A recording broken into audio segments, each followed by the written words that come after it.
Belfast is a city increasingly divided into rival camps. But the looming conflict isn't over politics or religion. It's all about TV. For more than 30 years, Ulster Television has been in charge of Northern Ireland's independent TV screens. But now, because of a national shake-up, the company's franchise is going to be auctioned. Those interested in buying have only a couple of months to finalise their challenges. Tonight on Spotlight, the battle over broadcasting. We report on the business alliances being formed to put together costly bids for the right to run commercial television here. And we look forward to what kind of a future the successful buyers at the TV auction can expect.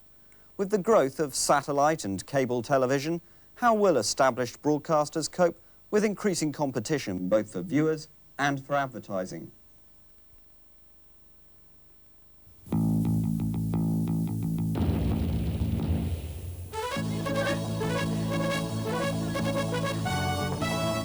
At Havelock House, Ulster Television's base in Belfast, Friday night is Kelly night.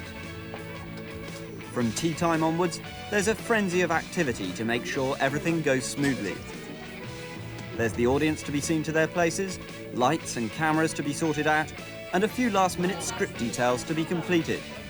Every night, the studio audience get a treat viewers don't see, a warm-up from one of Ulster's best-known comics. I'm going to bring back Patricia with me tonight, she's not well. She's worse than that. She's on the turn, she's going to see the change. What was it like, love? As May McFetteridge completes the warm-up in the studio, next door, a few finishing touches are being applied to the show's compere. It's family viewing. I have 2 young girls at home and I'd be quite happy to let them sit up and watch the programme. It's fairly straightforward television. It's entertaining. I think it's very Ulsterish.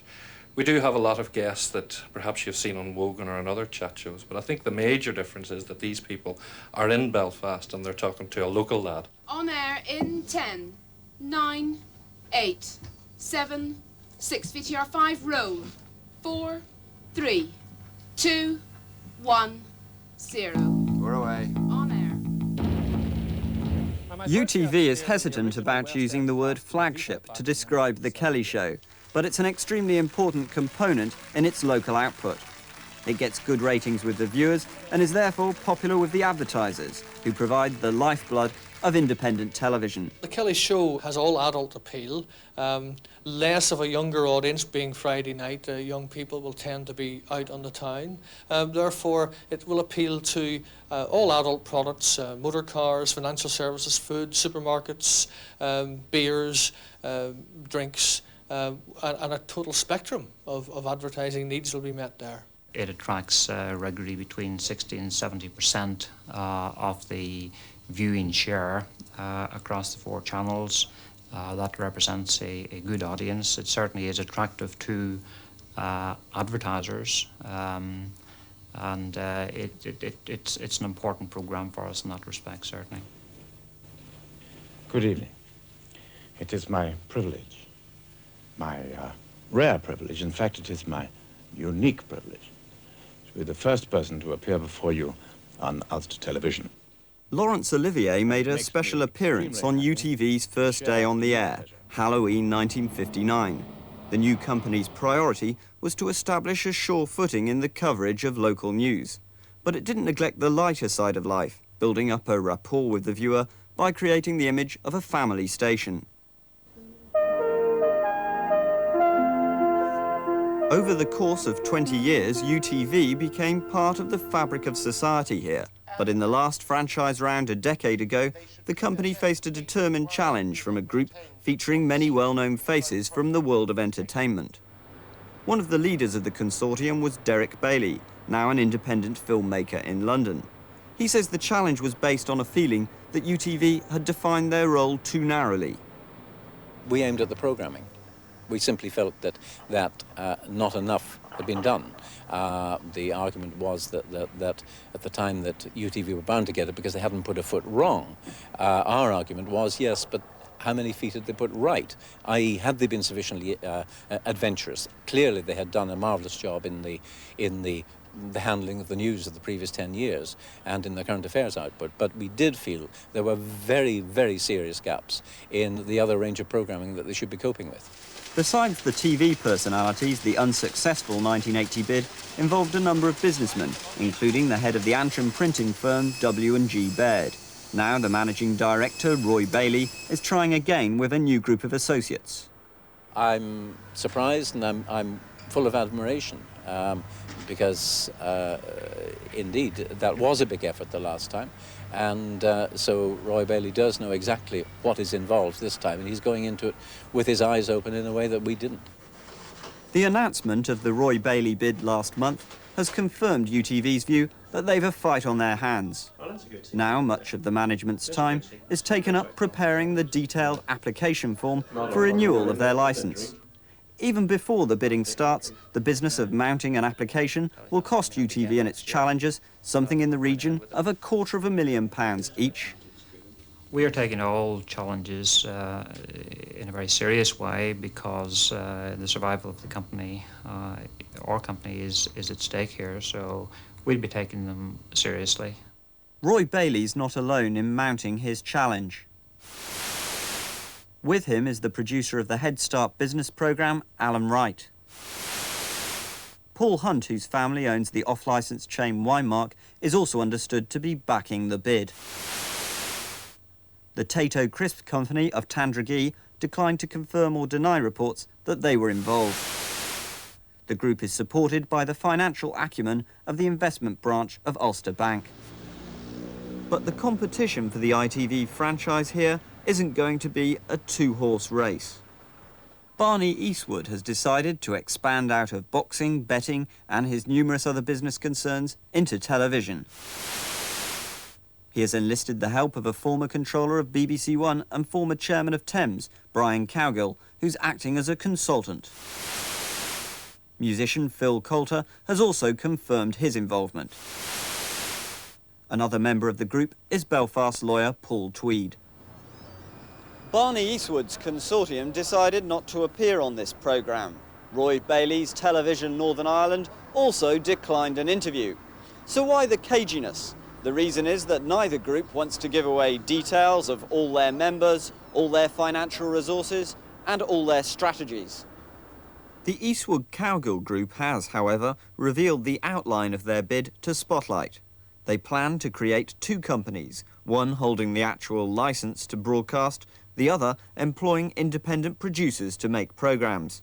The system should operate in the same way Channel 4 works at present, saving the consortium on resources which can then be ploughed into their cash bid.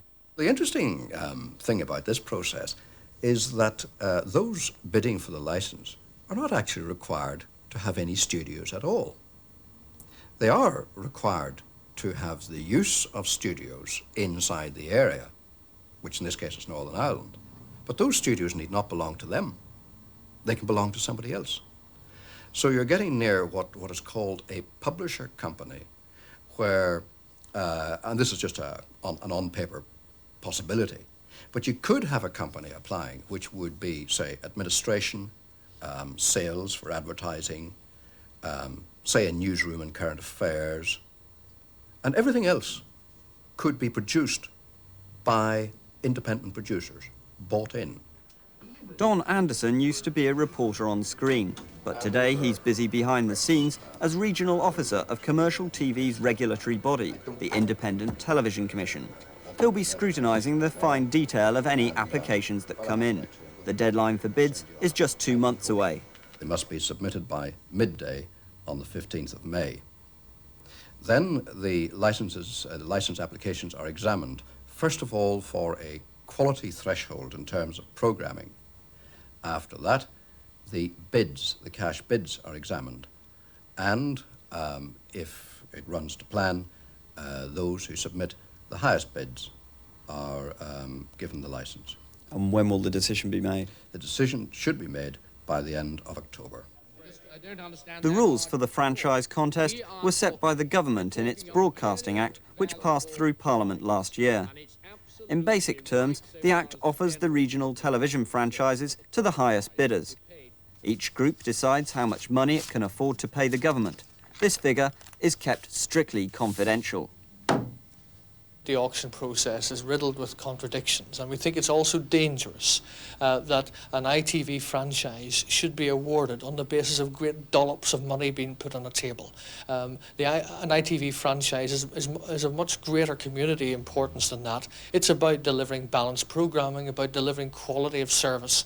It's about being responsible to the community, and we think those factors have to outweigh the nefarious aspect of an auction process. The so-called quality threshold was laid down by the government to counter this kind of criticism. It stipulates the range of programmes anyone taking part in the auction will be expected to provide. The standard is roughly tied to ITV's current output. Because quality in television is difficult to define, and because the money bids remain highly important, there's disagreement about how the system will work in practice. The quality threshold actually does mean something. The first part of the process is to examine what they're going to do, what the programs are going to be. And only then will the sealed envelopes be opened. You must cross that quality threshold before the bids are opened. There is, a real contradiction at the heart of the whole bidding process. There's talk of a quality threshold, but also there's talk about a cash bid. And really, we are talking about, in broadcasting, limited resources, and if the money goes into the envelope, then as everybody will tell you, it certainly will not go into programme making. I think it started off as if the British government, the Conservative government, were saying, this is now all about money, and we don't really care about quality. But I think if you actually begin to read the latter versions of the Broadcasting Act, then the quality issue came more and more into play. And I don't think that any contender at the moment is going to get through the first hurdle into the commercial or into the money bid unless they have a fairly impressive lineup of both talent, filmmakers and so forth. Monday morning and a UTV news crew prepare for another assignment. This time it's to catch up with the Secretary of State at the Europa Hotel. In a late change to the rules of the auction, the government has allowed the ITC to take exceptional circumstances into account when awarding franchises. No one would deny that news and current affairs here can often be exceptional. So it's argued that the sensitivities of Northern Ireland are likely to play a part in the bidding process. The local news programming and the local other programming is thought to be particularly sensitive, and it's particularly difficult to get it well balanced. And a lot of weight is going to be given to that in assessing whether or not an applicant has got over the quality threshold.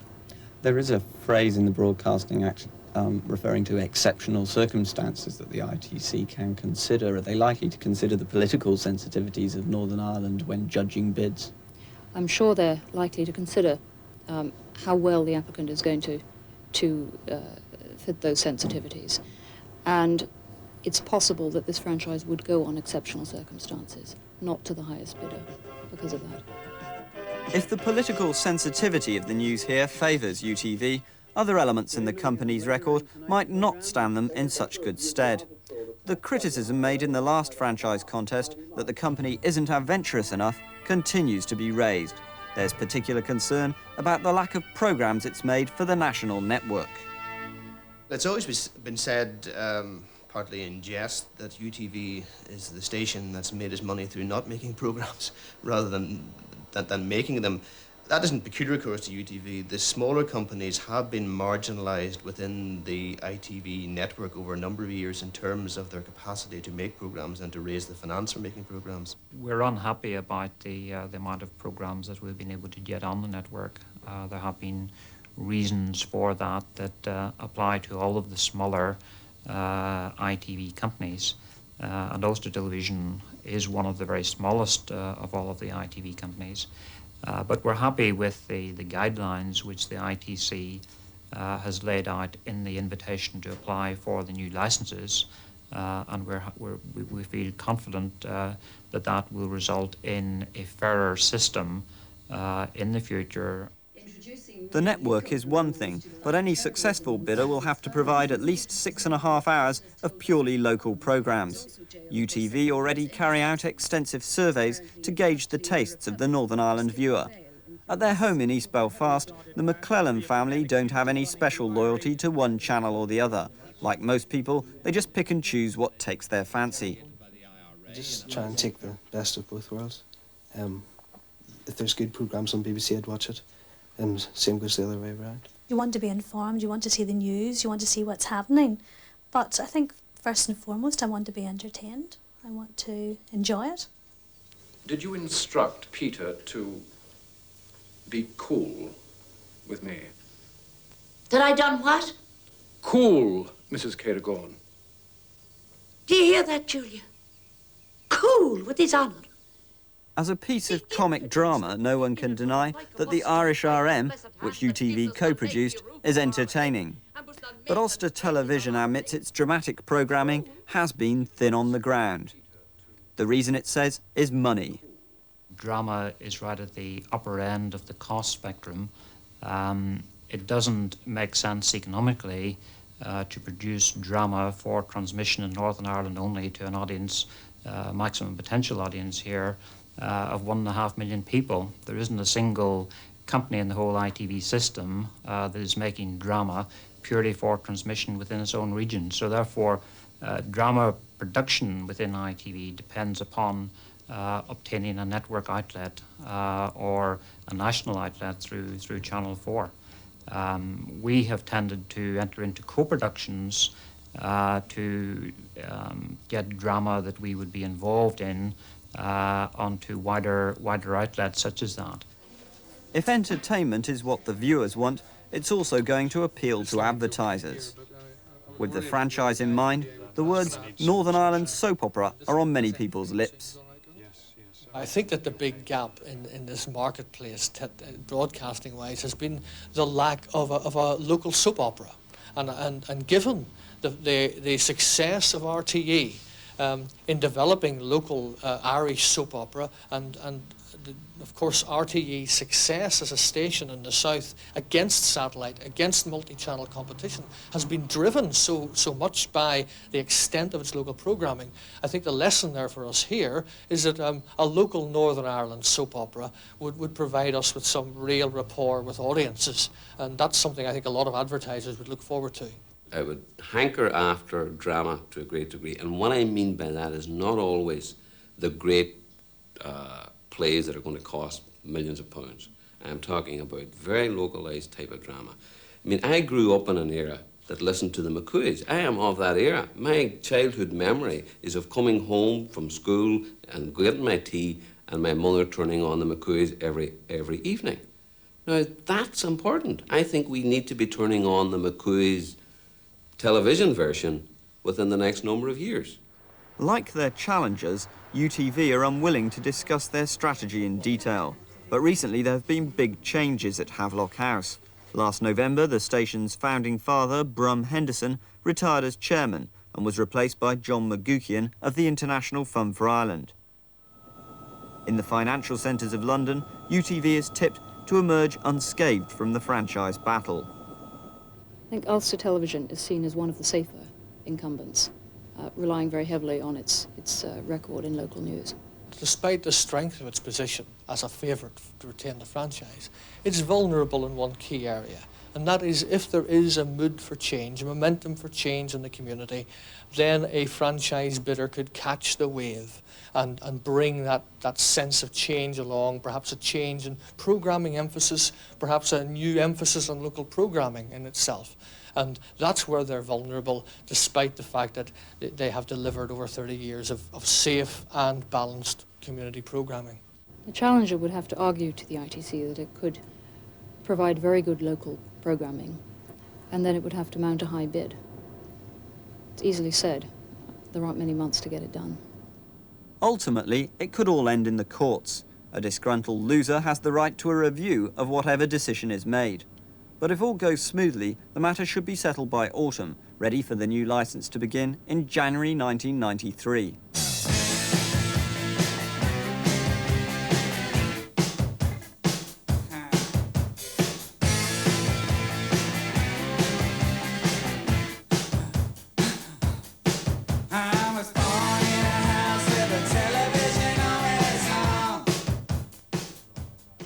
Whoever wins the franchise, they'll have to come to terms over the next decade with rapid changes in the world of TV. At this Belfast showroom, customers often inquire about the latest technology, whether it's stereo TV or satellite. Satellite has been doing very well over the last couple of years, until recently then with the merger with the other satellite, you know, the BSB, and that has seemed to have stopped sales a bit because people are really a wee bit frightened of what to buy at the moment, and they're sort of waiting to see what's coming out in the future. But sales are still coming. What we call terrestrial television, you know, television that comes from big masts and hilltops. That is Ulster Television, Channel 4, BBC 1, BBC 2, will probably keep among them something like at least, say, 60%. I'm plucking the figures from the air because we're crystal ball gazing. But I think most people will watch those channels. But the encroachment of satellite and indeed cable-delivered systems, which could bring much of Europe's television into the homes, that undoubtedly is going to take a much greater slice, and it's going to be a very interesting time over the next decade. The next big step for television locally will be the arrival of cable. Belfast is lagging behind other cities, but a company called Ulster Cablevision hopes to run a supply through part of the old gas network, providing viewers with an increased number of channels. The service will be that, apart from the 4 local channels, the RTE channels, it'll be anything else that can be picked up by Dish, which would of course be the Sky and other programmes. There'll be at least 20 of those to start with, and this will be the wide programme that will be offered. Cable will increase again. The range of options available to people in the marketplace. It will increase the multi-channel availability in the marketplace. That's got to be good for advertisers. It's good for the community. It's good for viewers. It also brings competition. A commercial break at UTV, and an automatic player picks out the adverts booked to run, in much the same way as a jukebox picks out records. This is the time independent television makes its money. But the increasing number of channels predicted for the future means more competition for valuable advertising revenue. One of the big problems for anyone projecting the value of an ITV franchise is just what you assume about the competition. For a start, there's going to be Channel 4 coming on, which will be selling its own airtime, and so will be a competitor to ITV in the way it hasn't been in the past. Satellite is going to have an impact. It's hard to say what kind of impact, given the rather precarious financial state of satellite at the moment. Cable, in some areas, will. Channel 5, I think it's too early, to my mind, to say that it's going to exist at all as a really national broadcasting station. But undoubtedly there will be more channels scrambling for a limited share, pool of advertising. It'll be a much more competitive media environment, and clearly that will mean that these people will be competing for advertising, a finite pool of advertising revenue, which means that, again, the amount of money available for programme making is going to be curtailed somewhat, which has implications, again, for the quality of television. More doesn't mean necessarily better. Come on, stand up. Along you, Mary. 30 seconds. No, today. It's after 12, today. Happy anniversary. Whoever's running independent TV here in the 90s will have to face fresh and often unpredictable challenges. But whatever the changes on the national and international television scene, there's a consensus that the industry in Northern Ireland must continue to produce programmes directly relevant to the community they serve. Good night, Lilo. Good night, Lilo. Night, night, everybody. I think we should have more hours and therefore making more of our own programmes. I think that we should be more ambitious than we have perhaps been in the past. We do need an ITV franchise winner, committed to the community, committed to making programmes. The diversity that's coming is going to be a good thing. Let's hope we can keep the quality as high as we possibly can. That's going to be the big challenge. And we're all fair. And we're away. Woo, close.